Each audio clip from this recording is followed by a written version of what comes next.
जय हिंद बच्चों। आज हम बात करते हैं बायोगैस संयंत्र के बारे में। बायोगैस संयंत्र का मतलब क्या है? बायोगैस संयंत्र का मतलब जो जीवधारियों से प्राप्त कूड़ा कचरा है उनसे गैस बनाना, जिसका उपयोग ईंधन के तौर पर इस्तेमाल कर सकते हैं।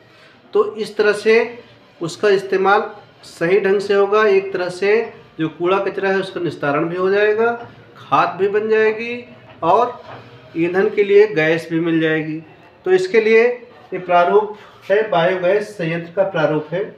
तो घरों में क्या करते हैं कि आमतौर पे ईंधन के लिए गोबर के उपले बनाते हैं लोग।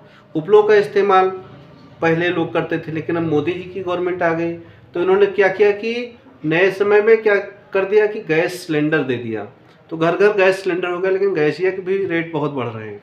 तो गैस का रेट इतना ज़्यादा बढ़ रहा है, उससे कैसे निजात पाई जाए? तो बहुत ही अच्छा इस्तेमाल इसका हो सकता है बायोगैस संयंत्र का।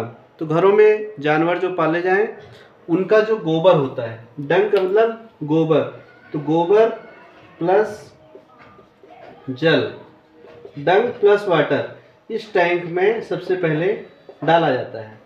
तो पहला टैंक एक होता है, 3 टैंक इसमें होते हैं। इसमें पहले में गोबर और टैंक में गोबर और जल डाला जाता है, डंग एंड वाटर।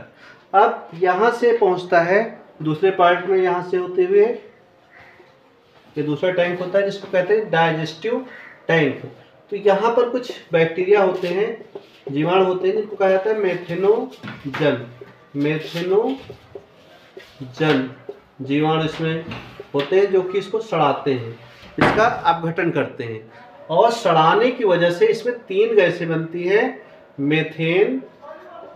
मेथेन CH4, और दूसरा बनती है CO2 कार्बन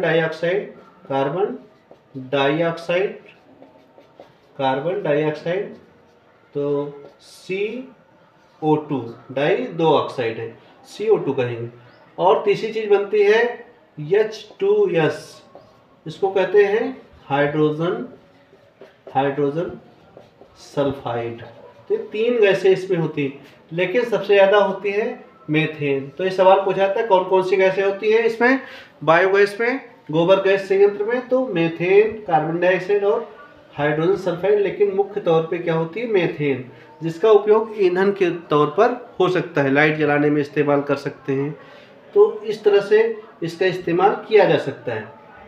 अब देखते हैं कि यहाँ पर जब मेथेनोजन बैक्टीरिया जीवाणु इसको सड़ाते हैं तो यहाँ पर गैस बनती है, और गैस बन के इकट्ठा होती है इस वाले पार्ट में। तो गैस इस यहाँ पे होती है, गैस इकट्ठा होती है और जितनी ज़रूरत होती है यहाँ से हम उसको ले सकते हैं। तो इस तरह से ईंधन वाली गैस बनाने का बहुत अच्छा है संयंत्र है, बायोगैस संयंत्र जिसको कहेंगे, बायोगैस संयंत्र। और उसके बाद में क्या होता है कि यहाँ पर गोबर और वाटर डाला गया, यहाँ पहुँचा, उसके बाद में यहाँ से होते हुए इस पार्ट से होते हुए इस पार्ट में आता है, दूसरे भाग में इस टैंक के, उसके बाद में यहाँ से होता हुआ फिर इस पाइप से पहुँच जाता है आखिर में इस वाले पार्ट में। तो इस तरह से यहाँ पर जो इसका बचा हुआ सड़ा हुआ भाग प्राप्त होता है, खाद के तौर पर उसका इस्तेमाल कर सकते हैं। तो बहुत ही अच्छा उपयोगी संयंत्र है, इसका इस्तेमाल लोग काफ़ी समय से करते आ रहे हैं। इसके लिए भारत सरकार IARI, Indian agriculture research institute, Indian agriculture research institute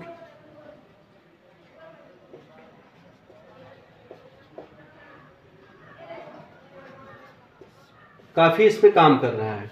तो इसका इस्तेमाल कर सकते हैं। भारतीय खादी और ग्रामोद्योग बोर्ड भी इसमें सहयोग कर रहा है। तो इसके द्वारा घरों में आप लोग बायोगैस संयंत्र लगा सकते हैं। बहुत ही इंपॉर्टेंट टॉपिक है, पूछा जाता है एग्जाम्स में।